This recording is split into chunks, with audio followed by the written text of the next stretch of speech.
Vendí el coche. Martín Alcázar levantó lentamente la mirada del plato. Durante unos segundos, el comedor entero quedó suspendido en un silencio incómodo.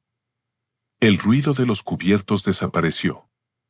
La conversación de fondo se apagó como una vela bajo una ráfaga de viento. Incluso la lluvia, que golpeaba con suavidad los cristales del ventanal, pareció detenerse para escuchar mejor aquella frase. Elena, su esposa, estaba sentada en el extremo de la mesa con una copa de vino tinto entre los dedos. No parecía nerviosa. No parecía arrepentida. Al contrario, mantenía esa expresión serena y fría que usaba cuando quería dejar claro que una decisión ya estaba tomada y que cualquier opinión ajena llegaba demasiado tarde. ¿Qué dijiste?, preguntó Martín. Su voz salió baja, casi rota. Al otro lado de la mesa, su hija Paula dejó de mirar el móvil por un instante. Su hijo mayor, Sergio, apenas levantó una ceja.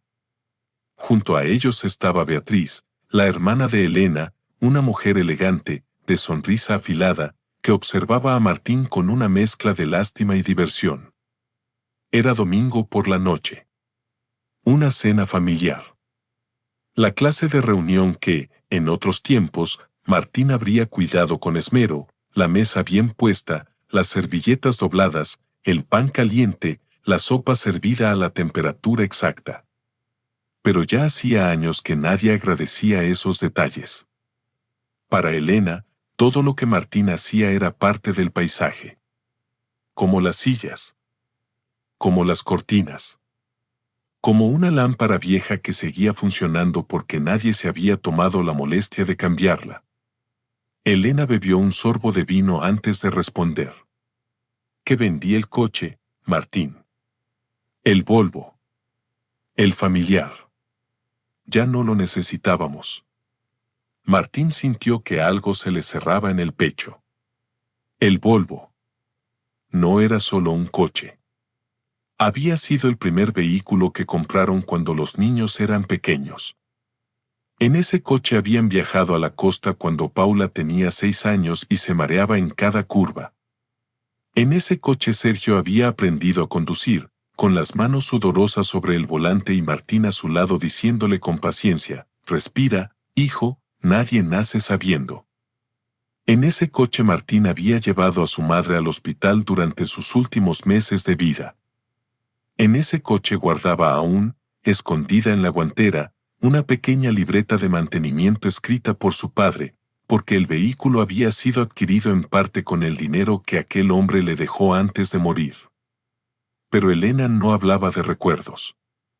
Hablaba como quien se deshace de un mueble que estorba. ¿Lo vendiste sin decirme nada?, preguntó Martín. Elena soltó una pequeña risa. No fue una carcajada abierta. Fue peor. Fue una risa breve, seca, cargada de superioridad. No empieces con el drama, por favor. Era un coche viejo. Era nuestro coche. Era un gasto inútil, corrigió ella. Seguro, mantenimiento, impuestos, y tú apenas lo usabas. Martín dejó el tenedor sobre el plato. El sonido metálico fue suave, pero todos lo oyeron. Lo usaba para llevar a tu madre a las citas médicas cuando tú estabas ocupada. Para hacer la compra. Para recoger a Paula cuando salía tarde de la universidad.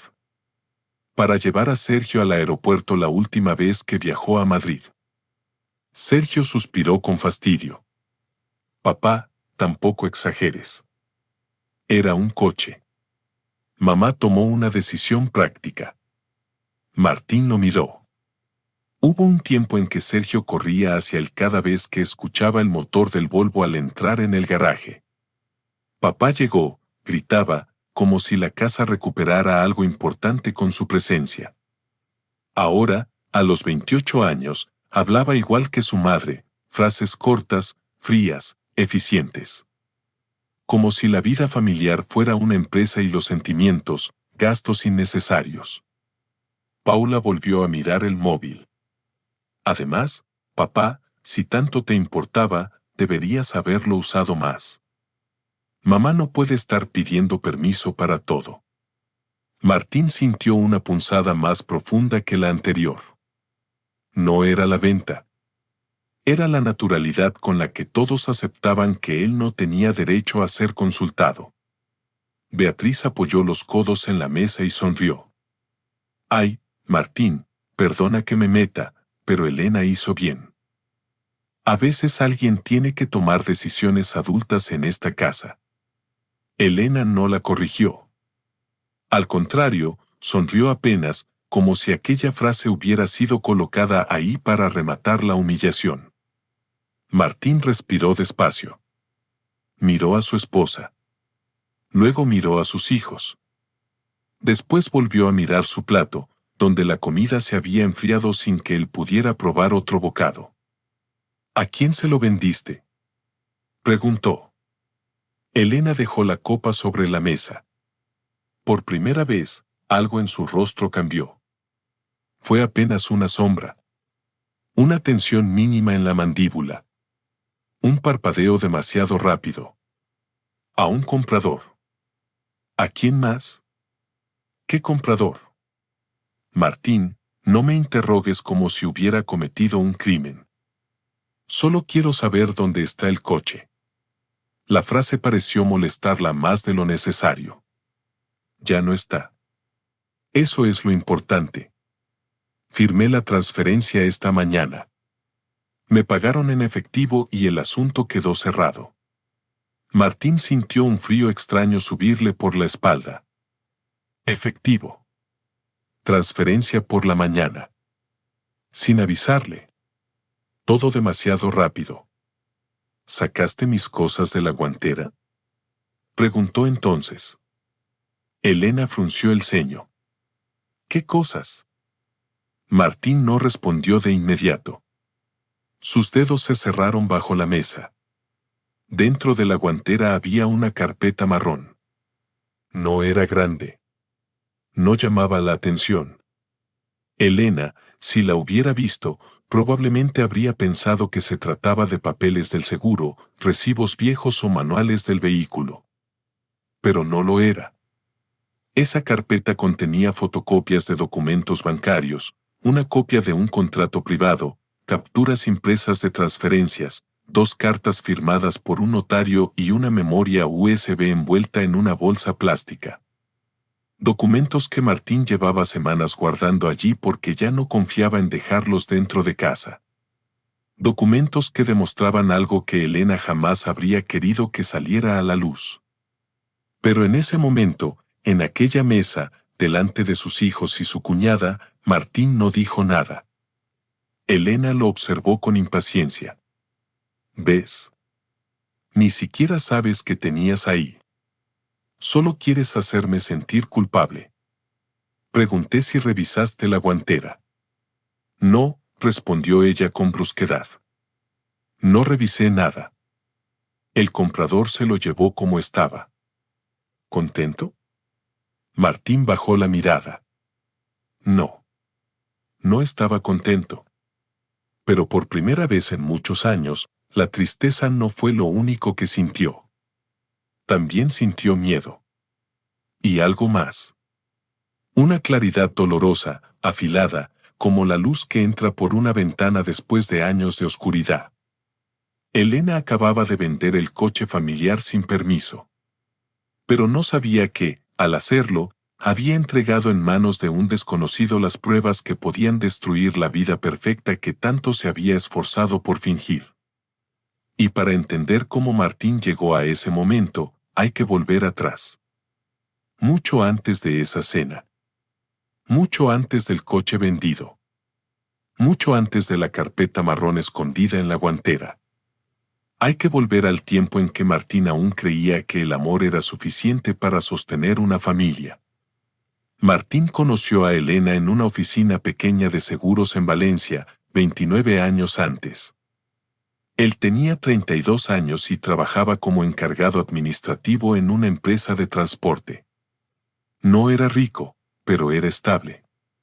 Tenía una manera tranquila de hablar, una paciencia que muchos confundían con falta de carácter y una honestidad casi antigua, heredada de su padre, un mecánico que le enseñó desde niño que la palabra de un hombre valía más que cualquier firma. Elena tenía 27. Era brillante, ambiciosa, hermosa de una manera que no pedía permiso. Entraba en cualquier lugar como si ya supiera que todos acabarían mirándola. Trabajaba entonces como asesora comercial y soñaba con abrir algún día su propia agencia inmobiliaria. «Tú eres demasiado bueno para este mundo», le dijo ella una tarde, después de verlo ayudar a un anciano a completar un formulario que no era responsabilidad suya. Martín se sonrojó. «No cuesta nada ayudar». «Sí cuesta», respondió Elena, mirándolo con intensidad. «Lo que pasa es que tú todavía no lo sabes». En aquel momento, esa frase le pareció profunda, misteriosa, incluso atractiva. Años después comprendería que Elena siempre había sabido cuánto costaba ayudar. Por eso rara vez lo hacía sin esperar algo a cambio. Se enamoraron rápido. Elena se sintió atraída por la calma de Martín, por su manera de escuchar, por esa ternura discreta que no buscaba aplausos. Martín, en cambio, se enamoró de la fuerza de Elena. De su seguridad.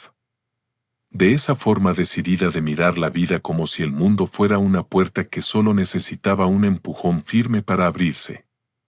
Se casaron 2 años después. La boda fue sencilla. Una iglesia pequeña, flores blancas, 30 invitados y una cena en un restaurante familiar cerca del puerto. El padre de Martín brindó con lágrimas en los ojos. «Cuida de ella, hijo», le dijo aquella noche. «Pero no te olvides de cuidarte a ti también». Martín había sonreído, creyendo que entendía. No entendía nada. Durante los primeros años, todo pareció avanzar como debía. Martín trabajaba largas jornadas, Elena cambiaba de empleo cada vez que encontraba una oportunidad mejor, y ambos ahorraban para comprar un piso. Cuando nació Sergio, Martín pidió reducción de horario para ayudar en casa. Elena estaba ascendiendo en una empresa inmobiliaria y no quería frenar su carrera. «Solo será por un tiempo», le dijo ella. «Cuando Sergio crezca un poco, reorganizamos todo». Martín aceptó. Lo hizo con gusto. Le gustaba bañar a su hijo, preparar biberones, caminar de madrugada por el pasillo con el bebé en brazos mientras Elena dormía agotada. Le gustaba sentirse necesario. Útil. Presente. 3 años después nació Paula. Para entonces, Elena ya ganaba más dinero que él. También hablaba de otra manera. Al principio eran comentarios pequeños. «Martín, no hace falta que opines de inversiones, cariño. Tú eres más de cosas simples». «Oh. Déjame hablar a mí con el banco». «Tú te pones nervioso y acabas aceptando cualquier cosa». «Oh. No te lo tomes mal, pero en las reuniones importantes es mejor que no expliques demasiado. A veces das demasiados rodeos». Martín se reía con incomodidad. Pensaba que eran bromas. Que Elena era directa. Que su forma de amar era distinta. Poco a poco, sin embargo, dejó de acompañarla a ciertas reuniones. Luego dejó de revisar las cuentas. Después dejó de participar en las decisiones grandes. El piso se puso a nombre de Elena porque, según ella, era más conveniente para una operación fiscal. La cuenta principal quedó bajo gestión de Elena porque ella entendía mejor los números. Los ahorros se movieron a productos que Martín nunca revisó porque Elena le decía que no hacía falta. «Confía en mí», repetía. Y Martín confiaba. Confiaba porque amar, para él, era bajar la guardia. Cuando Elena finalmente abrió su propia agencia inmobiliaria, Martín fue quien pintó el local durante las noches. Fue quien montó los escritorios. Fue quien arregló el baño, instaló estanterías y repartió folletos por los buzones del barrio. Durante meses, salía de su trabajo, pasaba por casa para ver a los niños y luego iba a la agencia hasta medianoche. Elena brillaba frente a los clientes. Martín barría el suelo después. Ella cerraba ventas. Él preparaba café. Ella aparecía en revistas locales como una empresaria emergente. Él sostenía la escalera mientras instalaban el nuevo letrero. No le importaba. De verdad no le importaba. Porque creía que el éxito de Elena era también el suyo. Que cuando uno ama, no cuenta los sacrificios como si fueran deudas. Pero Elena sí contaba. Solo que contaba de otra manera. Con el paso del tiempo, empezó a hablar de mi agencia, mis clientes, mi dinero, mi casa. Martín notaba esas palabras, pero las dejaba pasar. No quería parecer mezquino. No quería arruinar la paz por detalles. La paz. Qué palabra tan extraña para describir aquella vida. Porque la casa de los Alcázar parecía tranquila desde fuera. Tenían un piso amplio, 2 hijos sanos, una agencia que crecía, vacaciones en verano y cenas familiares los domingos. Pero dentro, bajo esa apariencia ordenada, Martín iba desapareciendo lentamente. No de golpe. Nadie desaparece de golpe dentro de su propia familia. Primero dejó de elegir. Después dejó de opinar. Luego dejó de esperar. Elena se volvió más exigente con los años. Si Martín cocinaba, siempre faltaba sal. Si limpiaba, siempre quedaba polvo en alguna esquina. Si compraba algo, era caro o inútil. Si se quedaba callado, era aburrido. Si hablaba, era inoportuno. No sé cómo puede ser tan lento, le dijo una mañana, mientras él buscaba las llaves del trastero. Las tenía aquí, murmuró él. Claro. Siempre las tenía aquí. Todo contigo es igual. Hay que explicarte la vida paso a paso. Sergio, entonces adolescente, soltó una risa desde la mesa. Martín lo miró. No dijo nada. Aquel día fue la primera vez que su hijo se rió de él imitando a Elena. No fue la última. Paula tardó un poco más en cambiar. De niña había sido dulce, pegada a su padre, incapaz de dormir si él no le leía un cuento. Pero al crecer aprendió a mirar a Martín con la misma impaciencia que su madre. Papá, no entiendes. Papá, eso ya no se hace así. Papá, déjalo, mamá sabe más. Cada frase era pequeña. Ninguna parecía grave por sí sola. Pero los años no destruyen a una persona solo con grandes golpes. A veces la destruyen con gotas. Una burla. Un suspiro. Una mirada. Una silla que nadie le ofrece. Una conversación que se detiene cuando entra en la habitación. Martín se acostumbró a pedir perdón incluso cuando no sabía que había hecho mal. Perdón por llegar tarde. Perdón por preguntar. Perdón por no entender. Perdón por existir demasiado cerca de Elena cuando ella quería espacio. El Volvo llegó a la familia en una época distinta. Fue comprado cuando la agencia de Elena empezó a ir bien y Sergio necesitaba ir a entrenamientos de fútbol lejos de casa. Elena quería un coche elegante, práctico, seguro. Martín investigó durante semanas modelos, consumo, mantenimiento. Finalmente eligieron aquel Volvo gris oscuro, robusto, con asientos amplios y un maletero enorme. Parece coche de padre responsable, bromeó Elena el día que lo recogieron. Martín se rió. Entonces me queda perfecto.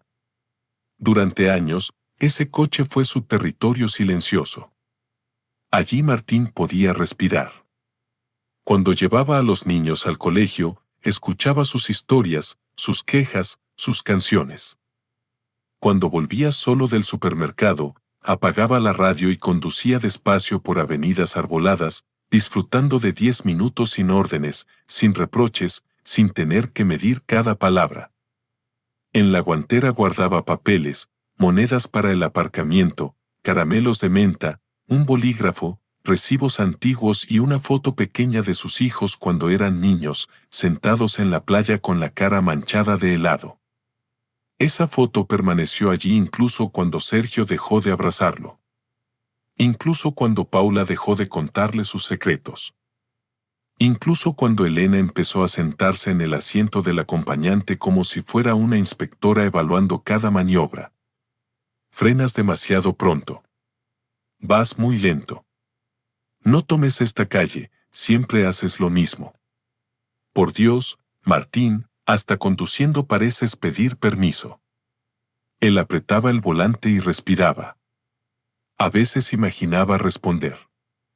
Solo imaginarlo le aceleraba el corazón. Pero nunca lo hacía. Porque después de tantos años, Martín había aprendido que discutir con Elena no era discutir. Era entrar en una habitación sin ventanas donde ella controlaba el aire. Cuando cumplió 58 años, empezó a sentir un cansancio distinto. No físico. Trabajaba menos desde que la empresa de transporte redujo personal y lo dejó en un puesto administrativo de media jornada. Eso, para Elena, fue una confirmación de todo lo que pensaba. Media jornada, repitió una noche frente a sus hijos. ¡Qué cómodo! Algunos nacen con suerte. Martín quiso decir que él había aceptado menos horas porque durante años había cuidado la casa para que ella pudiera trabajar sin interrupciones. Quiso recordarles que había llevado a los niños al médico, que había atendido a los profesores, que había cocinado, lavado, esperado, sostenido. Pero Sergio habló antes. Bueno, mamá, alguien tiene que encargarse de las cosas domésticas. Lo dijo sin malicia aparente. Pero Elena sonrió. Y esa sonrisa le dolió a Martín más que la frase. Beatriz, la hermana de Elena, se convirtió en presencia frecuente en la casa después de divorciarse de su segundo marido. Llegaba con perfumes caros, bolsos de marca y consejos que nadie le pedía. En realidad, aconsejaba solo a Elena. A Martín lo trataba como parte del servicio doméstico. Martín, cielo, ¿me traes cielo? Martín, ¿puedes mover mi coche? Me da pereza bajar. Martín, ¿tú que tienes tiempo, puedes mirar una fuga en mi cocina? Él lo hacía. No porque quisiera, sino porque negarse le parecía más agotador que obedecer. Una tarde, mientras arreglaba el grifo de Beatriz, la oyó hablar por teléfono en el salón. Sí, Elena es demasiado buena con él. Yo ya le habría puesto las cosas claras hace años. No, hombre, Martín no se va a ir. ¿A dónde va a ir? Ese hombre no sabría ni abrir una cuenta bancaria sin ella. Martín permaneció agachado bajo el fregadero, con la llave inglesa en la mano. No se movió. Ni siquiera respiró fuerte. Esperó a que Beatriz terminara de hablar y luego siguió ajustando la tubería como si no hubiera escuchado nada. Pero esa noche, al volver a casa en el Volvo, se detuvo junto al paseo marítimo y apagó el motor. Durante casi 20 minutos no hizo nada. Solo miró la línea oscura del mar. Y entonces, por primera vez en mucho tiempo, se preguntó en voz baja. ¿En qué me convertí?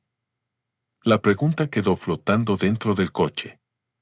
No hubo respuesta. Solo el olor familiar del interior, el tic-tac del motor enfriándose y una sensación extraña en el pecho. No era rebeldía todavía. Era apenas una grieta. Pero por alguna parte tenía que empezar la luz. El cambio llegó de manera discreta. Martín comenzó a revisar papeles. Al principio solo buscaba entender el estado real de las cuentas familiares. No quería enfrentarse a Elena. No quería acusarla. Solo quería saber. Había algo en el comportamiento de su esposa que le inquietaba desde hacía meses. Elena recibía llamadas a deshoras y se encerraba en el balcón para contestar. Algunas mañanas salía demasiado arreglada para visitar propiedades comunes. Otras volvía con olor a tabaco, aunque decía detestarlo. Revisaba el móvil con una ansiedad nueva. Y cuando Martín entraba en una habitación, ella giraba la pantalla. ¿Todo bien?, preguntó él una noche. ¿Por qué no iba a estarlo? Te noto preocupada. Elena lo miró como si él hubiera cometido una insolencia. No confundas cansancio con preocupación. Y no empieces con tus preguntas raras. Martín bajó la cabeza. Pero ya había visto algo. En la pantalla, antes de que Elena la bloqueara, apareció un nombre, Víctor Salvatierra. No lo conocía. O eso creyó al principio. Días después, mientras ordenaba facturas antiguas de la agencia en una caja que Elena había dejado en el trastero, encontró un recibo de hotel. Habitación doble. 2 noches. Pagado con una tarjeta asociada a una cuenta que él no recordaba haber visto. El nombre de facturación era de la agencia. La fecha coincidía con un supuesto viaje de Elena a Alicante para cerrar una venta. Martín sostuvo el papel durante largo rato. El corazón le golpeaba despacio, pesado. No quería pensar mal. Aún en ese punto, después de tantos desprecios, una parte de él seguía buscando excusas para Elena. Quizás era una reunión. Quizás el hotel había sido para un cliente. Quizás. Entonces encontró otro recibo. Restaurante. 2 menús degustación. Botella de vino de 180 euros. La firma de Elena. Y debajo, escrito a mano por alguien del local, gracias, Elena y Víctor. Fue un placer recibirlos de nuevo. De nuevo. Martín se sentó en el suelo del trastero. El polvo le irritaba la garganta, pero no tosió. Se quedó mirando aquel recibo como si fuera una sentencia. No lloró. Eso fue lo que más le sorprendió. Quizás porque había llorado demasiadas veces en silencio. En la ducha, en el coche, en la cocina de madrugada. Quizás porque el dolor, cuando se repite durante años, deja de explotar y empieza a endurecerse. A partir de ese día, Martín empezó a guardar copias. No sabía exactamente para qué. No tenía un plan claro.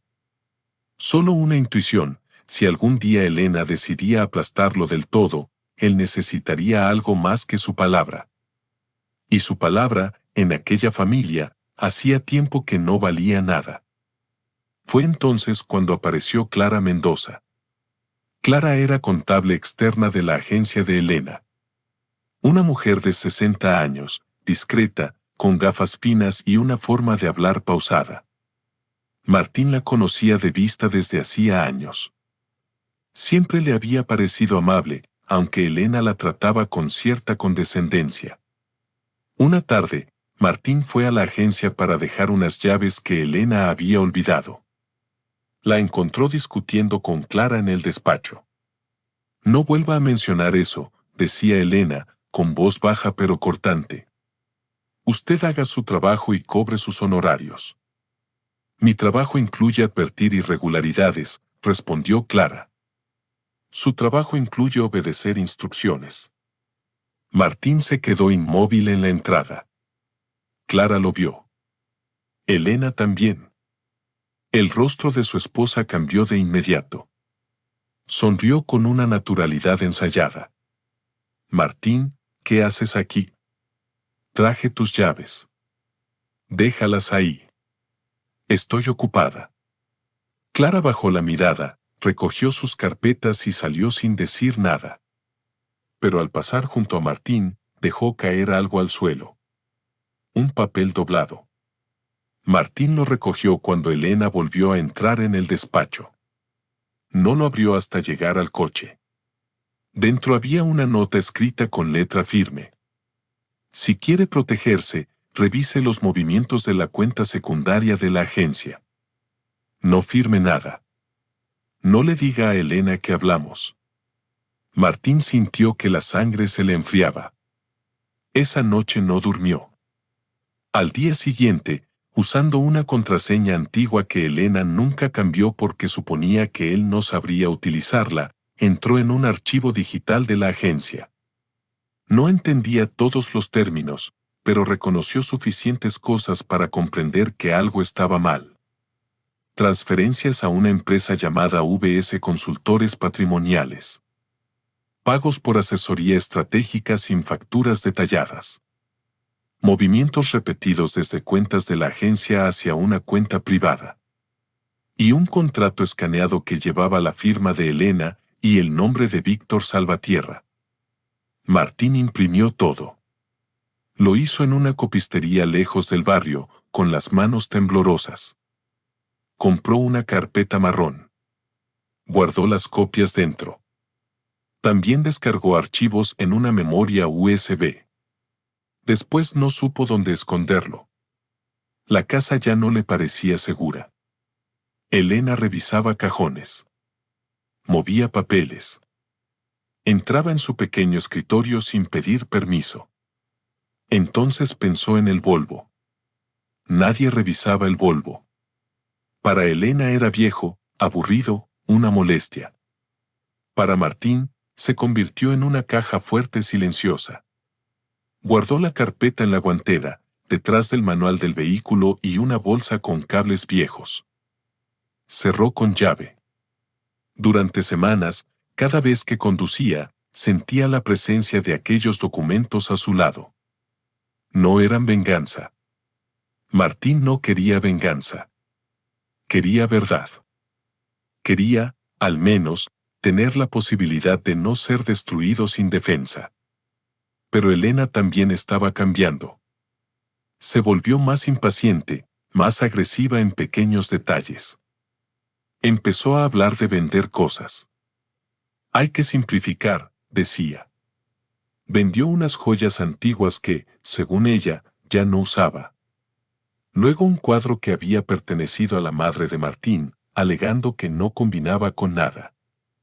Cuando él se enteró, el cuadro ya no estaba. Era mío, dijo él, con un hilo de voz. Estaba en mi casa, respondió Elena. Mi casa. Martín sintió la frase como un portazo en la cara. Después vinieron las discusiones sobre el dinero. Elena decía que la agencia atravesaba un momento complicado, pero seguía comprando ropa cara, cenando fuera y haciendo viajes de negocios. Sergio, que trabajaba en una consultora, le creía todo. Mamá sabe moverse. No la agobies, papá. Paula también la defendía. Siempre conviertes todo en preocupación. Por eso mamá no te cuenta las cosas. Martín empezó a notar que sus hijos ya no solo lo ignoraban. Lo responsabilizaban del malestar de Elena. Como si él fuera la carga. Como si su prudencia fuera una enfermedad contagiosa. La última semana antes de la venta del coche, Elena recibió 3 llamadas de Víctor. Martín no las escuchó completas, pero una noche, al pasar por el pasillo, oyó la voz de su esposa desde el estudio. No, Víctor, no puedo sacar más de esa cuenta sin que Clara pregunte. Sí, ya sé lo que firmé. No me amenaces. Dame unos días. Martín se quedó quieto en la oscuridad. Elena abrió la puerta de golpe y lo encontró allí. ¿Qué haces?, preguntó. Voy por agua. La cocina está abajo. Lo sé. Ella lo miró fijamente. Durante un segundo, Martín creyó que sospechaba. Luego Elena cerró la puerta sin decir más.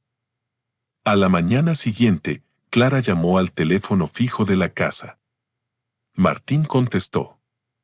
Señor Alcázar, dijo ella con voz tensa, no puedo hablar mucho. Necesito saber si usted guardó las copias. Martín miró hacia el pasillo. Sí.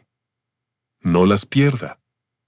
Y no permita que Elena venda ningún bien importante estos días. ¿Por qué? Hubo un silencio. Porque alguien está intentando cerrar rastros. Y si su esposa consigue dinero rápido, quizá desaparezca documentación antes de que pueda hacerse nada. Martín apretó el auricular. ¿Qué documentación? La que demuestra que ella usó bienes familiares y fondos de la agencia para garantizar una deuda privada con Víctor Salvatierra. Señor Alcázar, escúcheme bien, si usted firmó algo sin saberlo, necesita un abogado. Martín sintió que el suelo se inclinaba. Yo no firmé nada. Clara respiró con dificultad. Eso es lo que me preocupa. La llamada se cortó. Martín permaneció en la cocina con el teléfono en la mano. No entendía todo, pero entendía suficiente. Elena no solo lo engañaba. No solo lo despreciaba. Había algo financiero. Algo legal. Algo que podía arrastrarlo a él también. Esa tarde decidió sacar la carpeta del Volvo y llevarla a un abogado recomendado por un antiguo compañero de trabajo. Pero no pudo hacerlo. Elena se llevó el coche antes. Cuando Martín salió al garaje, el espacio estaba vacío. Pensó que ella habría ido a comprar algo. Esperó. Preparó café. Miró por la ventana. Llamó a Elena 2 veces. No respondió. A la tercera, apagó el teléfono. El coche no volvió. Y esa noche, durante la cena familiar, Elena soltó la frase con la calma de quien cree haber ganado. Vendí el coche. Ahora, sentado frente a ella, Martín comprendía que no había sido una decisión práctica. Había sido un movimiento desesperado. Quizás Elena necesitaba dinero. Quizás Víctor la presionaba. Quizás quería eliminar algo sin saber exactamente qué. Pero al no revisar la guantera, al entregar el coche como estaba, había cometido el primer error real de su vida. Martín levantó la vista. Elena seguía observándolo con fastidio. ¿Vas a estar toda la noche con esa cara?, preguntó ella. De verdad, Martín, a veces pareces un niño al que le quitaron un juguete. Beatriz rió. Sergio sonrió de lado. Paula ni siquiera intentó defenderlo. Martín sintió que algo dentro de él se aquietaba. No era resignación. Era una calma nueva, extraña, casi peligrosa. ¿Cuánto te pagaron?, preguntó. Elena frunció el ceño. Eso no te incumbe. Era un bien familiar. No empieces con palabras que no sabes usar. Martín la miró sin bajar los ojos. Elena notó el cambio. Fue mínimo, pero lo notó. Porque durante años él siempre desviaba la mirada primero. Esta vez no. ¿A quién se lo vendiste?, repitió Martín. Ya te dije que a un comprador. Nombre. El silencio cayó otra vez sobre la mesa. Sergio dejó el vaso. Papá, estás siendo ridículo. Martín no apartó la mirada de Elena. Nombre. Elena apretó los labios. A un hombre que contactó por un anuncio. No recuerdo el nombre. Firmaste una transferencia y no recuerdas el nombre. No tengo por qué darte explicaciones. Si las tienes. La frase salió tranquila. Pero tuvo el efecto de una piedra lanzada contra un cristal. Paula levantó la vista. Beatriz dejó de sonreír. Sergio se incorporó un poco en la silla. Elena parpadeó, como si no reconociera al hombre sentado frente a ella. ¿Perdón?, dijo. Martín respiró despacio. Durante años había imaginado ese momento, él diciendo algo firme, Elena sorprendida, la familia en silencio. Pero nunca había llegado a ocurrir. Siempre le faltaba fuerza. Siempre le sobraba miedo. Ahora no se sentía fuerte. Se sentía cansado. Y quizá por eso mismo ya no tenía energía para seguir siendo pequeño. Dije que si tienes que darme explicaciones, repitió. Ese coche también era mío. Y había cosas mías dentro. Elena se puso de pie con brusquedad. La silla se arrastró contra el suelo. No voy a permitir que me hables así en mi propia mesa. Martín también se levantó. No rápido. No con violencia. Solo se puso de pie. Y eso bastó para que el comedor pareciera más pequeño. Entonces hablaremos mañana, dijo él. ¿Mañana? Con un abogado. Elena se quedó inmóvil. La palabra abogado cruzó la mesa como una corriente eléctrica. Beatriz fue la primera en reaccionar. Martín, no seas absurdo. ¿Un abogado por un coche viejo? Martín miró a su cuñada. No es por el coche. Elena perdió un poco de color. Muy poco. Pero Martín lo vio. Sergio se levantó también. Papá, ya basta. Estás montando una escena. Martín miró a su hijo. No con rabia.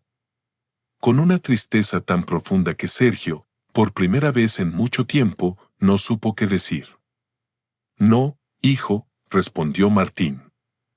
La escena no la monté yo. Tomó la servilleta, la dejó junto al plato y caminó hacia la salida del comedor. Elena habló a su espalda. ¿A dónde crees que vas? Martín se detuvo en el umbral. Durante un segundo pensó en responder como antes, a tomar aire, no quiero discutir, perdón, Elena. Pero esas palabras ya no le pertenecían. A buscar mi coche, dijo. Y salió de la casa bajo la lluvia, sin paraguas, con el corazón golpeándole el pecho y una certeza que le helaba la sangre. Si encontraba al comprador, encontraría la carpeta. Y si encontraba la carpeta, Elena ya no podría seguir escondiéndose detrás de su sonrisa fría. Martín salió sin mirar atrás. La lluvia le golpeó el rostro apenas cruzó el portal del edificio. Era una lluvia fina, persistente, de esas que no parecían violentas al principio, pero que en pocos minutos empapaban la ropa hasta los huesos. Bajó los escalones con el pulso acelerado y caminó hacia la calle sin saber exactamente qué haría primero. El garaje estaba vacío. El coche no estaba. La carpeta no estaba. Y, sin embargo, por primera vez en años, Martín no se sentía completamente indefenso. Se detuvo bajo la marquesina de una farmacia cerrada y sacó el móvil. Tenía los dedos fríos. Marcó el número de Clara Mendoza, la contable. Sonó una vez. 2. 3. Señor Alcázar, respondió ella al fin, con voz baja. ¿Estás solo? Sí. ¿Qué pasó? Martín tragó saliva. Miró hacia la avenida mojada, donde los faros de los coches se deslizaban como manchas amarillas sobre el asfalto. Elena vendió el Volvo. Hubo un silencio tan largo que Martín pensó que la llamada se había cortado. ¿Cuándo? Preguntó Clara. Hoy. Dice que por la mañana. ¿Sacó usted la carpeta? Martín cerró los ojos. No. Al otro lado, Clara respiró con fuerza. Dios mío. Necesito encontrar el coche. ¿Tiene algún dato del comprador? Ella no quiso decirme nada. Dijo que no recordaba el nombre. Clara soltó una risa seca, sin alegría. Claro que lo recuerda. ¿Cree que lo hizo a propósito? No lo sé. Pero sí sé que Elena estaba desesperada. Ayer me llamó para pedirme que modificara unas fechas en los registros internos de la agencia. Me negué. Después me amenazó con denunciarme por robo de información. Martín se apoyó contra la pared. El agua caía desde el toldo en hilos constantes. Clara, necesito entender qué está pasando. La mujer dudó. No puedo explicarlo todo por teléfono. Pero escúcheme, Elena usó fondos de la agencia y parte del patrimonio familiar como garantía en una operación privada. Esa operación está vinculada a Víctor Salvatierra. No es solo un amante, señor Alcázar. Es un hombre que se dedica a comprar deudas, presionar propietarios y quedarse con inmuebles a bajo precio.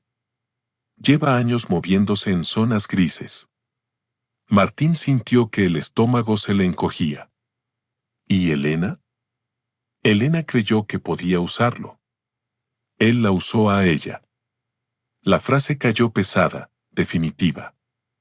¿Qué había exactamente en la carpeta?, preguntó Clara. Copias de transferencias, contratos, recibos, la memoria USB, una nota suya. Entonces todavía hay una posibilidad. ¿Cuál?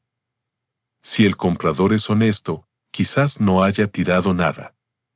Y si no lo es, quizá todavía no sabe lo que tiene. Martín miró hacia la esquina de la calle. Un taxi pasó despacio. Durante un instante sintió deseos de subirse y desaparecer. Ir a cualquier hotel barato, apagar el móvil, dejar que Elena, Sergio, Paula y todos los demás siguieran con su vida sin él. Pero entonces recordó la frase de su padre: no te olvides de cuidarte a ti también. Habían pasado casi 30 años. Al fin la entendía. Voy a encontrarlo, dijo Martín. Antes de eso, vaya a la jefatura de tráfico mañana temprano. Con su DNI y la matrícula puede solicitar un informe del vehículo. Si la transferencia ya está registrada, aparecerá el comprador. ¿Y si Elena lo vendió con algún documento falsificado? Entonces tendrá usted una razón más para denunciar. La palabra denuncia le produjo un vértigo extraño. Martín jamás había denunciado a nadie. Jamás había gritado en una oficina pública. Jamás había levantado la voz para defender lo suyo. Pero esa noche, mojado bajo la lluvia, con el eco de las risas de su propia familia todavía clavado en la memoria, comprendió que la dignidad no siempre llegaba como un incendio. A veces llegaba como una decisión pequeña, tomada con las manos temblando. Gracias, Clara. No vuelva a casa sin pensar bien qué va a decir, advirtió ella. Elena va a intentar provocarlo. Necesita que usted pierda el control para pintarlo como un hombre inestable. Martín miró hacia las ventanas iluminadas de su edificio. No voy a perderlo. Entonces ya empezó a ganar. La llamada terminó. Martín permaneció unos minutos bajo la marquesina. La camisa se le pegaba a la espalda. Los zapatos estaban empapados. Pero algo dentro de él se mantenía quieto. Firme. No volvió a casa de inmediato. Caminó. Caminó durante casi una hora por calles que conocía desde hacía décadas. Pasó frente a la cafetería donde Elena y él habían desayunado el día después de casarse. Pasó frente al parque donde Sergio aprendió a montar en bicicleta. Pasó frente a la tienda donde compró el primer abrigo de Paula cuando ella tenía fiebre y él salió corriendo porque Elena estaba en una reunión. Cada lugar le devolvía una versión antigua de sí mismo. Un Martín más joven. Más ilusionado. Más dispuesto a creer que darlo todo era suficiente para recibir, al menos, respeto. Cuando regresó al edificio, la cena ya había terminado. Las luces del comedor estaban apagadas. Beatriz se había marchado. Sergio y Paula, probablemente, también. Elena lo esperaba en el salón, sentada en el sofá, con una bata de seda y una copa en la mano. No parecía preocupada. Parecía molesta.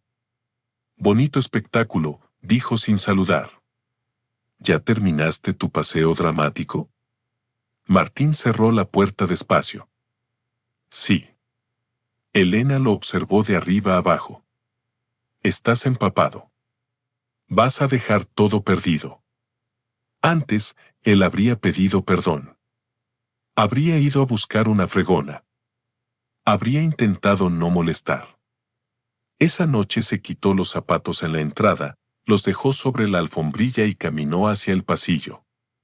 Mañana iré a tráfico, dijo. Elena se quedó inmóvil. ¿Para qué? Para saber a quién vendiste el coche. Ella dejó la copa sobre la mesa con cuidado. Martín. No empieces. Ya empecé.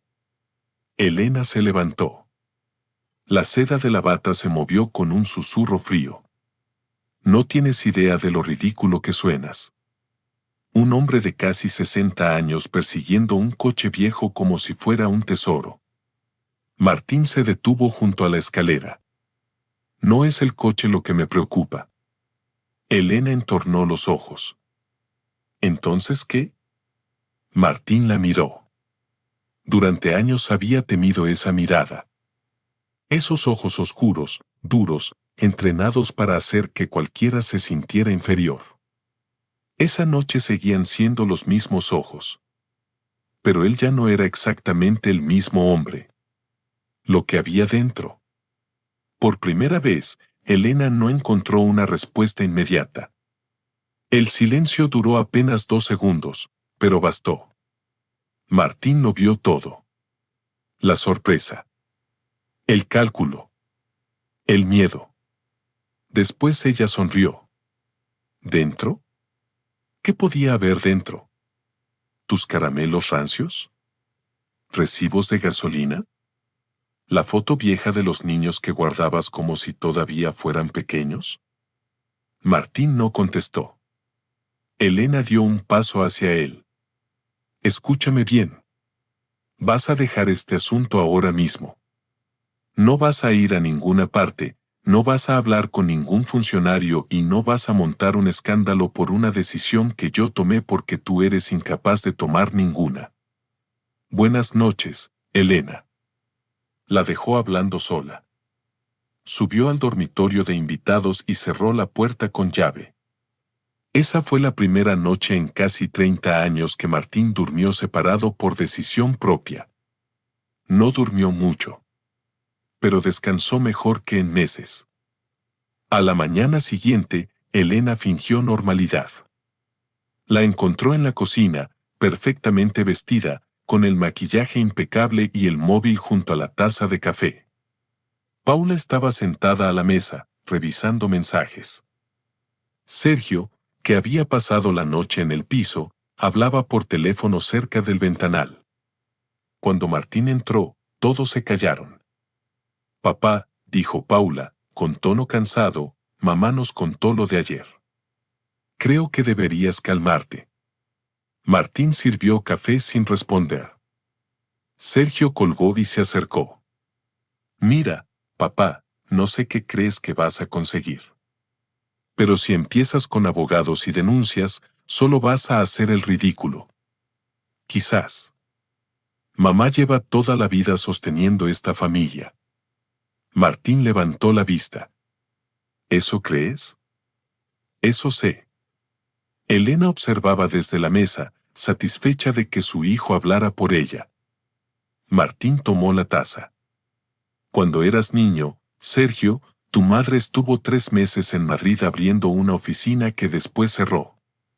¿Recuerdas quién te llevaba al colegio, al fútbol, al médico, al psicólogo cuando empezaste con los ataques de ansiedad?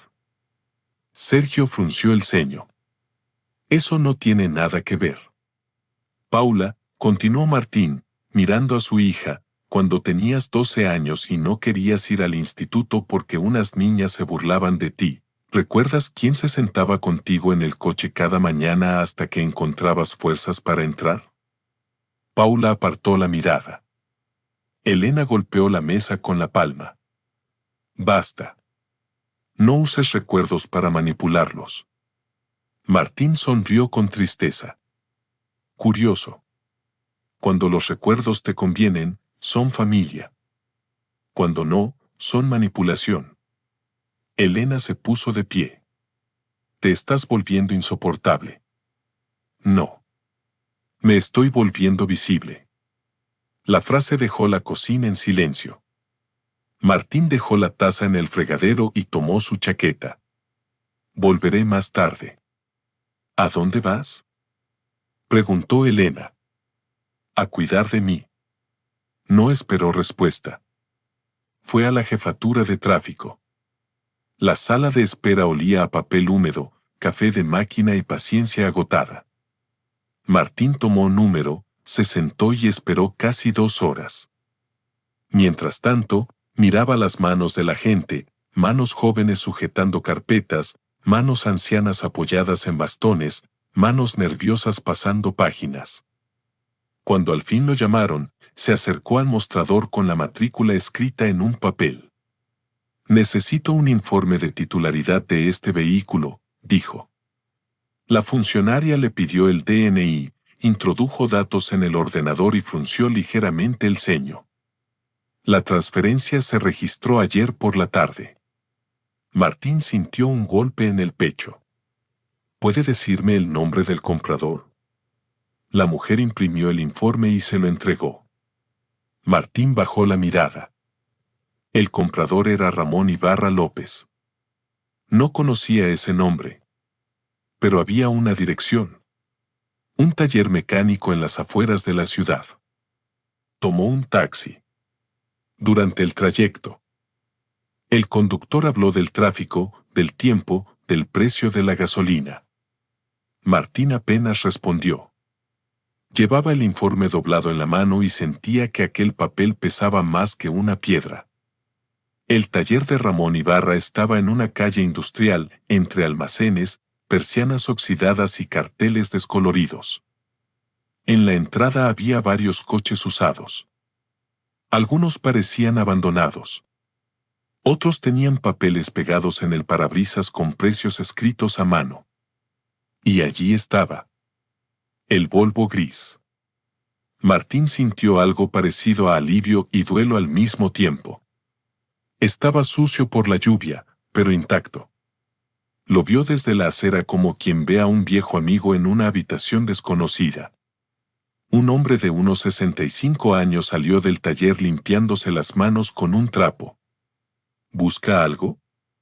Martín se acercó. ¿Es usted Ramón Ibarra? Depende de quién pregunte.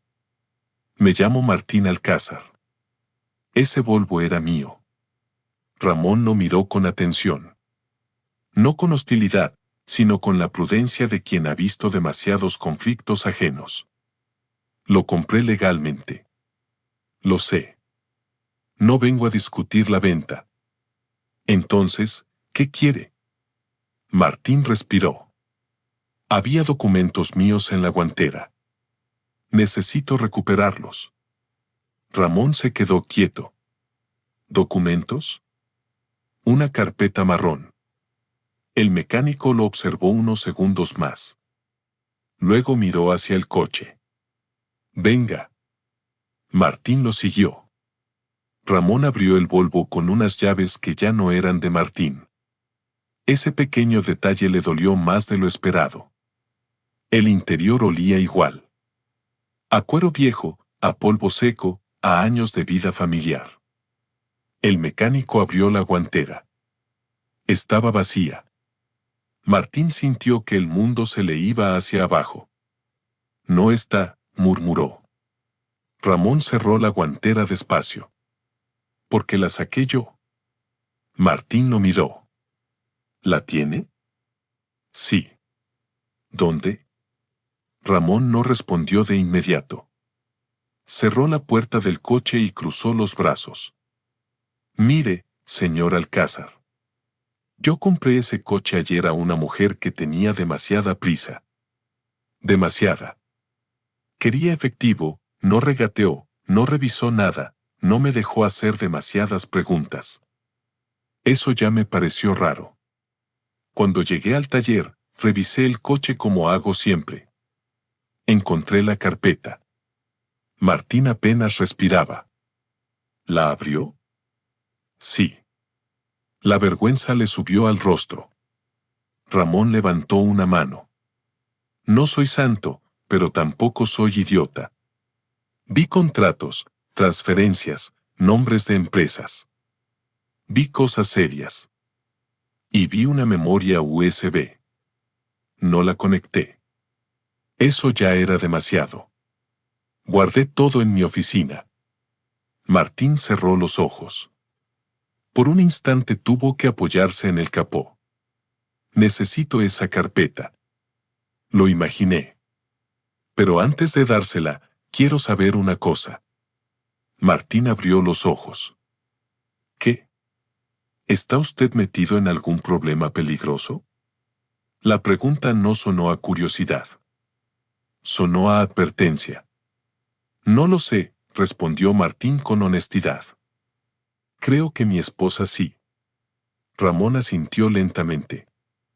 Ayer, 1 hora después de venderme el coche, llamó. Preguntó si había encontrado algo dentro. Martín sintió que la sangre se le helaba. ¿Qué le dijo? Que todavía no había revisado. ¿Y ella? Me ofreció 500 euros y le entregaba cualquier papel que hubiera en la guantera sin mirarlo. Martín bajó la mirada. Elena sí sabía. Quizás no sabía exactamente qué había, pero sospechaba lo suficiente. ¿Aceptó? Preguntó. Ramón soltó una risa breve. Señor Alcázar, llevo 40 años arreglando coches. Sé reconocer cuando alguien quiere comprar silencio. Lo condujo hasta una oficina pequeña llena de calendarios viejos, facturas y olor a aceite. De un cajón metálico sacó la carpeta marrón. Martín la tomó con ambas manos. Era ridículo, pensó, sentir tanta emoción por una carpeta barata.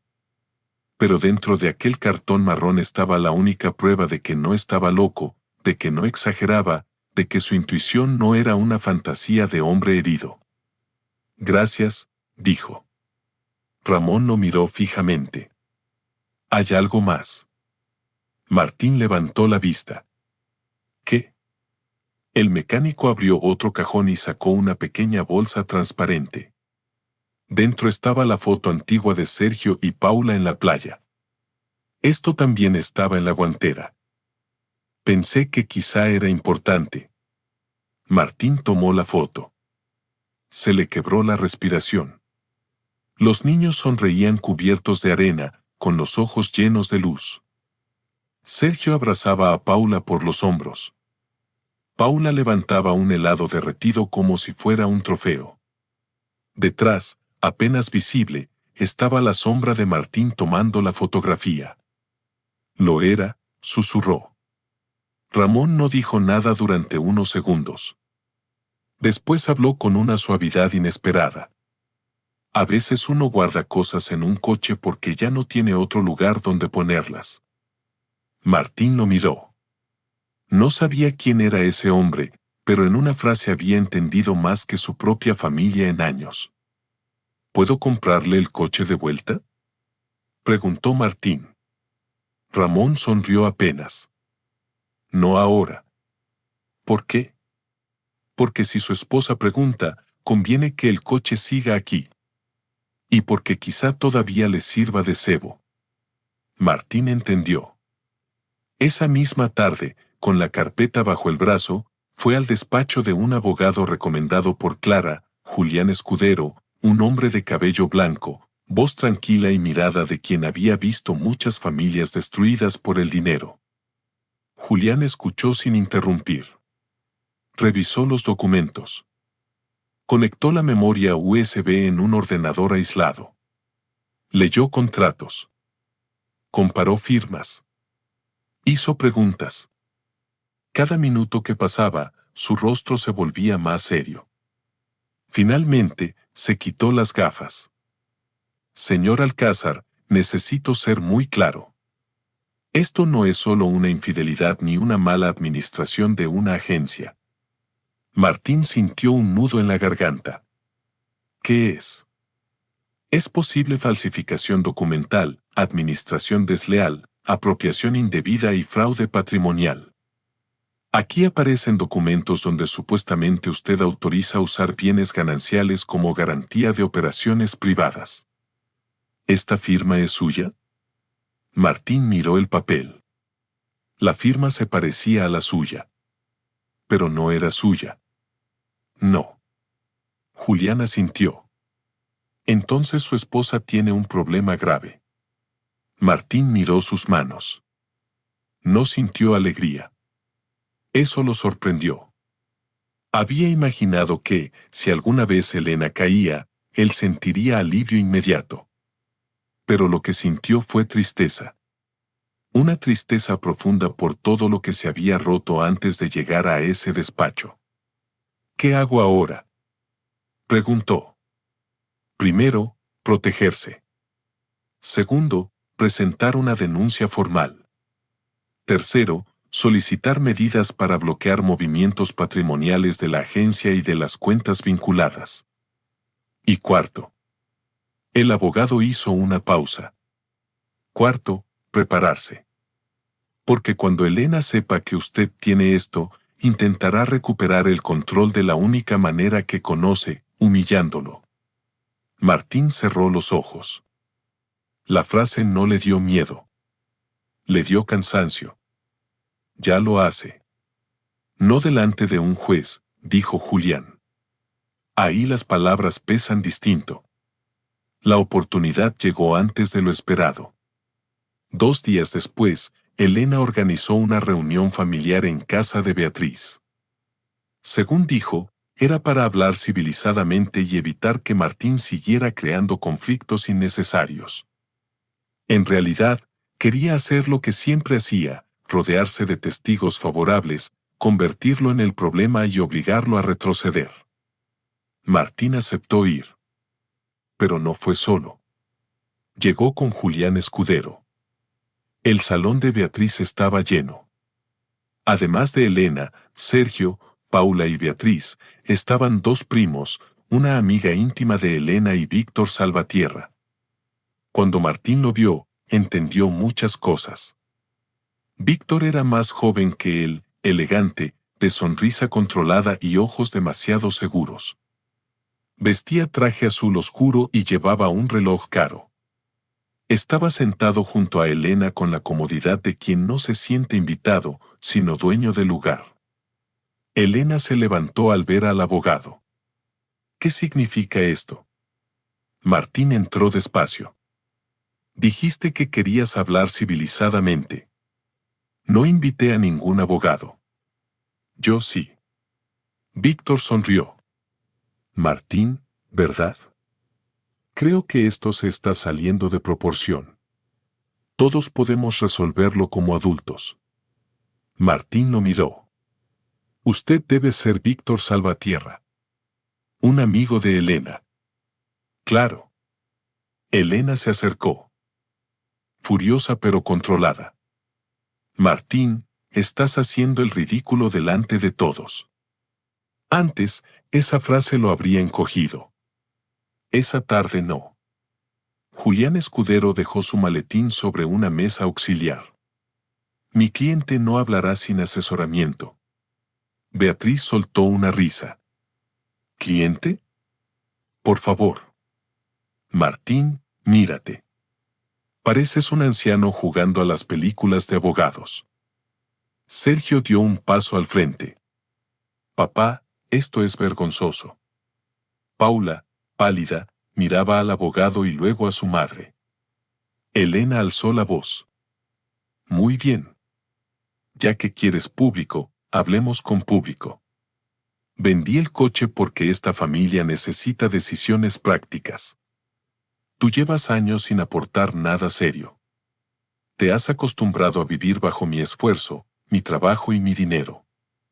Y ahora, porque perdiste un vehículo viejo, quieres convertirme en villana. Algunas cabezas asintieron. Martín escuchó en silencio. Elena, al verlo callado, se sintió más fuerte. Durante años cargué contigo. Con tu falta de ambición. con tus inseguridades, con tu manera patética de hacerte la víctima. ¿Y ahora vienes con abogado? ¿Con amenazas? Dime, Martín, ¿qué vas a reclamar? ¿La guantera? ¿Tus caramelos?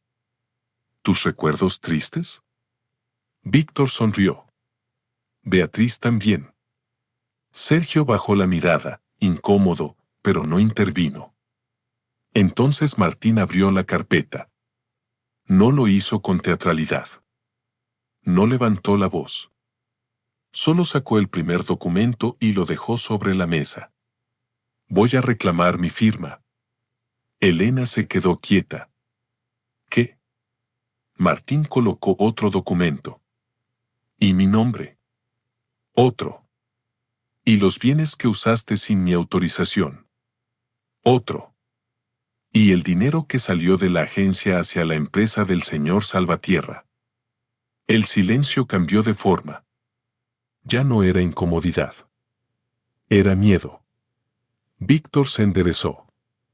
Cuidado con lo que insinúa. Julián Escudero intervino con calma. No está insinuando. Está documentando. Elena miraba los papeles como si fueran serpientes sobre la mesa. ¿De dónde sacaste eso? Martín la observó. De la guantera. El rostro de Elena perdió color. La habitación entera pareció contener la respiración. Paula susurró. Mamá. Elena reaccionó demasiado tarde. Eso es privado. Eso es información de mi empresa. No, dijo el abogado. Parte de esa documentación involucra bienes gananciales, firmas presuntamente falsificadas y movimientos que afectan directamente a mi cliente. Víctor se levantó.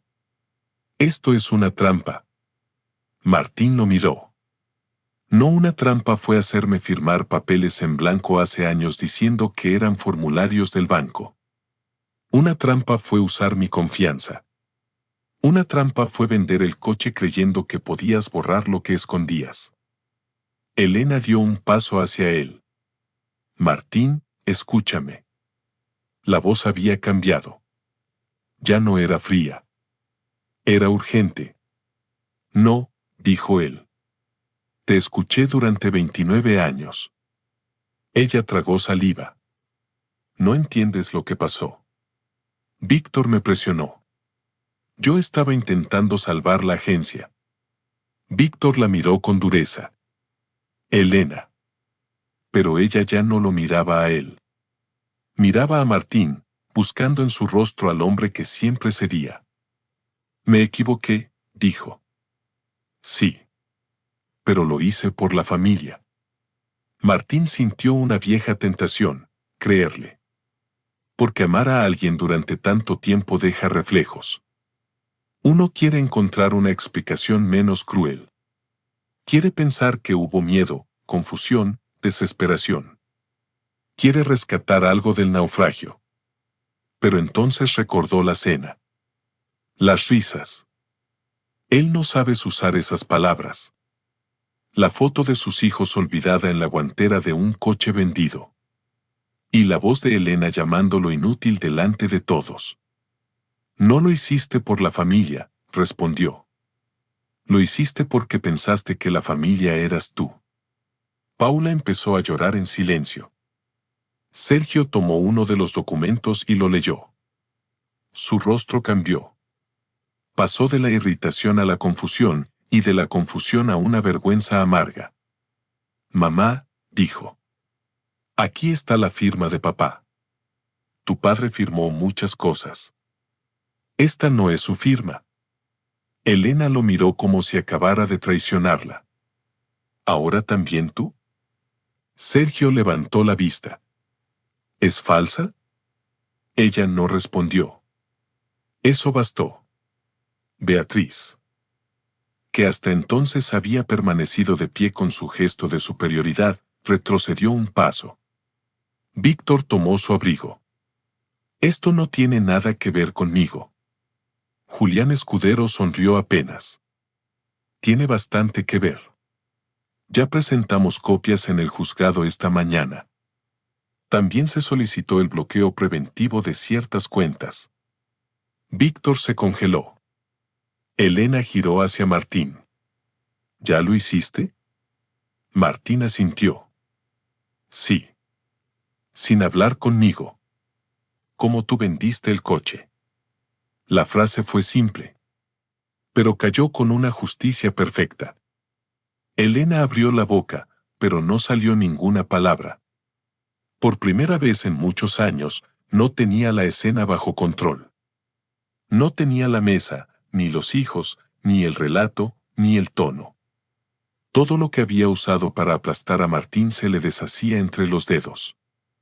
Paula se acercó a su padre. Papá, yo no sabía. Martín la miró. Su hija lloraba de verdad. No por vergüenza social. No por incomodidad. Lloraba como aquella niña que alguna vez se sentaba en el Volvo antes de entrar al instituto. Lo sé, dijo él suavemente. Sergio dejó el documento sobre la mesa. Yo tampoco. Martín no respondió de inmediato. Le dolía demasiado. Porque una parte de él quería abrazarlos, decirles que todo estaba bien, que no importaba. Pero sí importaba. Habían pasado años riéndose de él, repitiendo frases de su madre, aceptando su humillación porque les resultaba cómodo. El amor de un padre podía perdonar. Pero la dignidad exigía memoria. No sabían esto, dijo finalmente. Pero sabían cómo me trataba. Y lo permitieron. Sergio bajó la cabeza. Paula sollozó más fuerte. Elena aprovechó ese instante para acercarse. Martín, por favor. No destruyas a la familia. Él la miró con una calma triste. La familia no se destruye cuando aparece la verdad, Elena. Se destruye cuando todos aceptan vivir de una mentira. El abogado recogió los papeles. Nos vamos. Martín asintió. Antes de salir, Elena lo tomó del brazo. Durante años, ese gesto habría bastado para detenerlo. Ahora Martín bajó la mirada hacia la mano de ella. Suéltame. Elena lo soltó. Y ese pequeño movimiento fue el final real de su matrimonio. Los meses siguientes fueron difíciles. No hubo una caída espectacular, sino algo peor para Elena, una lenta pérdida de control. Las cuentas de la agencia fueron intervenidas. Clara declaró. Ramón Ibarra entregó un testimonio sobre la venta apresurada del coche y la llamada posterior de Elena. El perito caligráfico confirmó que varias firmas atribuidas a Martín habían sido falsificadas o manipuladas. Víctor Salvatierra intentó desaparecer, pero sus movimientos estaban demasiado conectados con los documentos. Pronto salieron a la luz otras operaciones similares. Elena, que había creído ser socia de un hombre poderoso, descubrió que para él no había sido más que otra herramienta. La agencia perdió clientes. Beatriz dejó de aparecer con tanta frecuencia. Los amigos que antes llenaban la casa empezaron a hablar de prudencia, distancia y no tomar partido. Elena, acostumbrada a entrar en cualquier habitación como una reina, comenzó a conocer la experiencia amarga de ser observada con sospecha. Martín, en cambio, se mudó a un apartamento pequeño cerca del mar. No era lujoso. Tenía una cocina estrecha, un salón con demasiada luz por la mañana y un balcón donde apenas cabían una silla y una maceta. Pero era suyo. Allí nadie le decía cómo respirar. Nadie se burlaba de su forma de doblar una camisa. Nadie convertía su silencio en prueba de inferioridad. El primer día que durmió allí, se despertó antes del amanecer, como siempre. Por costumbre, pensó en preparar café para Elena. Luego recordó que Elena ya no estaba. Se quedó sentado en la cama. Y sonrió. No de felicidad plena. Todavía no. Sonrió como sonríe alguien que acaba de descubrir que una puerta cerrada durante años nunca había tenido llave. Sergio lo visitó 3 semanas después. Llegó con una bolsa de pan y una torpeza que no sabía disimular. No sabía qué traer, dijo desde la puerta. Martín lo dejó pasar. Prepararon café en silencio. Sergio miraba el apartamento como si fuera incapaz de imaginar a su padre viviendo en un lugar propio. Papá, dijo al fin, fui injusto contigo. Martín removió el café despacio. Sí. Sergio tragó saliva. Quizás esperaba que su padre le dijera que no pasaba nada, que él entendía.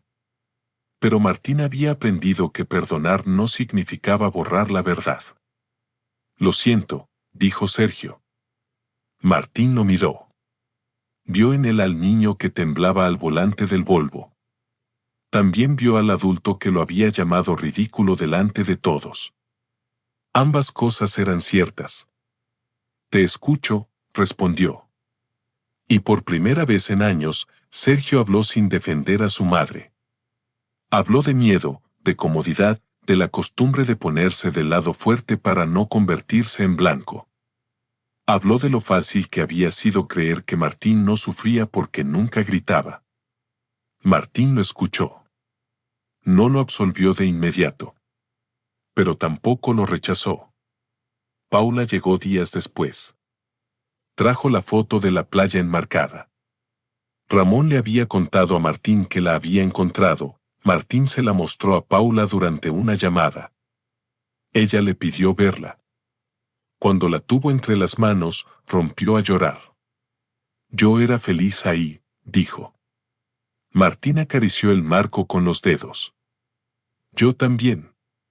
¿Podremos volver a estar bien algún día? Martín miró por la ventana. El mar, al fondo, brillaba bajo la tarde. No como antes, dijo. Pero quizás de una manera más honesta. Paula asintió, llorando. Esa fue la primera conversación real que tuvieron en muchos años. El juicio civil llegó casi un año después. Elena apareció vestida de negro, elegante, rígida, con el rostro más delgado y la mirada endurecida. Cuando vio a Martín, intentó sostener su antigua expresión de superioridad. Pero algo falló. Él ya no bajó la cabeza. El juez escuchó a las partes. Se presentaron pruebas. Elena intentó explicar que Martín había sabido de las operaciones, que había consentido verbalmente, que su papel en la familia era pasivo pero informado. Sin embargo, cada afirmación chocaba contra documentos, fechas, peritajes y testimonios. Clara habló con serenidad. Ramón habló con sencillez. Sergio y Paula, para sorpresa de Elena, declararon que durante años su padre había sido apartado de las decisiones económicas y que su madre controlaba toda la información patrimonial. Elena los miró como si no pudiera creerlo. Pero ellos no apartaron la vista. Cuando llegó el turno de Martín, el abogado le preguntó: «Señor Alcázar, ¿por qué guardó esos documentos en la guantera del coche?». La sala quedó en silencio. Martín respiró despacio. Porque era el único lugar de mi vida que todavía sentía mío. Nadie dijo nada. Ni siquiera Elena. Durante años pensé que ser bueno significaba no molestar, no reclamar, no defenderme. Pensé que si amaba lo suficiente, algún día mi familia vería lo que yo hacía por ellos. Pero me equivoqué. El amor no puede usarse como excusa para permitir que te borren. El juez lo escuchaba con atención. Martín continuó. No estoy aquí para vengarme de Elena. Estoy aquí porque mi nombre fue usado sin mi permiso. Porque mi confianza fue tratada como debilidad. Porque mis hijos aprendieron a despreciarme viendo cómo se me despreciaba en casa. Y porque un día mi esposa vendió un coche creyendo que vendía solo metal viejo, pero en realidad vendió la última mentira que nos mantenía unidos. Elena cerró los ojos. Por primera vez, no parecía furiosa. Parecía cansada. La sentencia reconoció la nulidad de los documentos firmados fraudulentamente, ordenó compensaciones patrimoniales a favor de Martín, protegió su parte de los bienes comunes y abrió la vía penal correspondiente por las falsificaciones y movimientos indebidos. La agencia quedó bajo administración temporal. Elena perdió el control de las cuentas. Víctor Salvatierra enfrentó investigaciones por otras operaciones. Pero la verdadera victoria de Martín no estuvo en la sentencia. Estuvo en lo que hizo al salir. Los periodistas locales esperaban en la puerta porque el caso había llamado la atención por el nombre de Víctor y por varias familias afectadas. Algunos se acercaron a Elena. Otros a Martín. «Señor Alcázar, ¿se siente reivindicado?» Martín se detuvo. Miró los micrófonos. Miró a Elena, que permanecía unos pasos atrás, pálida, sola, sin Beatriz, sin Víctor, sin su corte de admiradores. Durante un instante, pudo haberla destruido con una frase. Pudo haber contado sus humillaciones. Pudo haber hablado de las risas, del desprecio, de la cena, de los años de silencio. Pero no lo hizo. «Me siento en paz», respondió. ¿Perdona a su esposa? Martín miró al periodista. El perdón es un camino privado. La justicia era necesaria. No son lo mismo. Luego caminó hacia la calle. Sergio y Paula lo esperaban junto al bordillo. No corrieron hacia él. No hubo escena perfecta. Las heridas reales no se cierran con música de fondo. Pero Paula le tomó la mano. Sergio puso una mano sobre su hombro. Y Martín no se apartó. Semanas después, Ramón Ibarra lo llamó. «Señor Alcázar, tengo algo que quizá quiera ver». Martín fue al taller. Allí estaba el Volvo. Limpio. Pulido. Con los faros restaurados y el motor sonando con una firmeza antigua. «Le hice unos arreglos», dijo Ramón. «Nada del otro mundo». Martín sonrió. «¿Cuánto le debo?» Ramón negó con la cabeza. «Ya me pagó bastante la vida con este asunto. Solo firme la recompra y lléveselo». Martín pasó la mano por el capó. Durante un momento vio todos los años en aquel metal, los viajes, las discusiones, los silencios, los niños dormidos en el asiento trasero, Elena corrigiendo su forma de conducir, él apretando el volante y callando. Pero también vio otra cosa. Un comienzo. No porque el coche borrara el pasado, sino porque le recordaba que incluso aquello que otros consideran viejo, inútil o descartable puede seguir teniendo valor si alguien decide cuidarlo. Esa tarde condujo hasta el paseo marítimo. Aparcó frente al mar, en el mismo lugar donde meses antes se había preguntado en qué se había convertido. Apagó el motor. Abrió la guantera. Estaba vacía. Martín sonrió. Luego sacó la foto enmarcada que Paula le había regalado, la miró unos segundos y decidió no guardarla allí. Ya no necesitaba esconder sus recuerdos. La puso en el asiento del acompañante. El sol comenzaba a caer sobre el agua. La luz dorada cubría el parabrisas, las manos de Martín, el volante gastado. Respiró hondo. Por primera vez en muchos años, el silencio no le pareció una condena. Le pareció espacio. El móvil sonó. Era un mensaje de Paula. «Papá, Sergio y yo queremos cenar contigo el domingo. Nosotros cocinamos esta vez».